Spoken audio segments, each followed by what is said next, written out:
ஸ்ரீ நத்த மாரியம்மன் அருள்வாக்கு நிலையம், சிவகங்கை மாவட்டம், சிங்கம்புணரி. Contact number 85 31 99 86 97. இறந்தவ வந்து பேசுவாங்க. நேரில் வர முடியாதவங்க ஆன்லைன்லேயும் பார்த்துக்கலாம். நீங்கள் என்ன நினச்சி குறி வைக்கிறீங்களோ அதை வந்து அம்மா அப்படியே உங்கள் பிரச்சனையை சொல்லி உங்களுக்கு தீர்வும் கொடுக்குறாங்க. எங்கள் அம்மா சொன்ன கதை.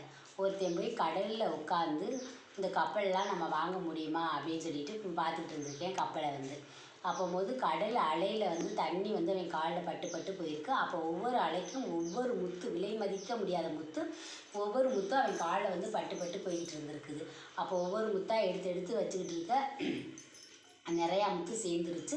அந்த முத்தை விற்று கப்பல் அவன் வாங்கிட்டு வந்து அந்த கப்பல் வாங்கி பணம் வந்து மிச்சம் பட்டுருச்சான். அப்போ வந்து அவனுடைய என்ன மனசில் என்ன நினச்சேன்னா, இந்த கப்பல்லாம் நம்மளால் வாங்க முடியாது அப்படின்னு சொல்லிட்டு ரொம்ப வெறுமையாக அந்த கப்பலை பார்த்துட்டு இருந்தேன்.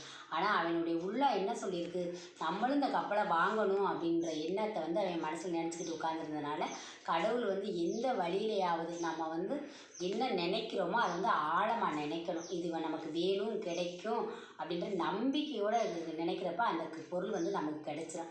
அவன் வந்து அதே மாதிரி அந்த கப்பலை வாங்கிட்டேன். அது மாதிரி அம்மா என்ன சொல்கிறாங்க அப்படின்னா வந்து, நம்ம வந்து மனசில் வந்து எந்த வேலையை செஞ்சாலும் சரி, உறுதியாக இன்றைக்கி நம்ம ஒரு வேலைக்கு போகிறோம், அந்த வேலையில் வந்து காலம்புற நம்ம வேலையாளியாக இருக்கணும், தொழிலாளியாக இருக்கணும் அப்படின்னு நினைக்கக்கூடாது.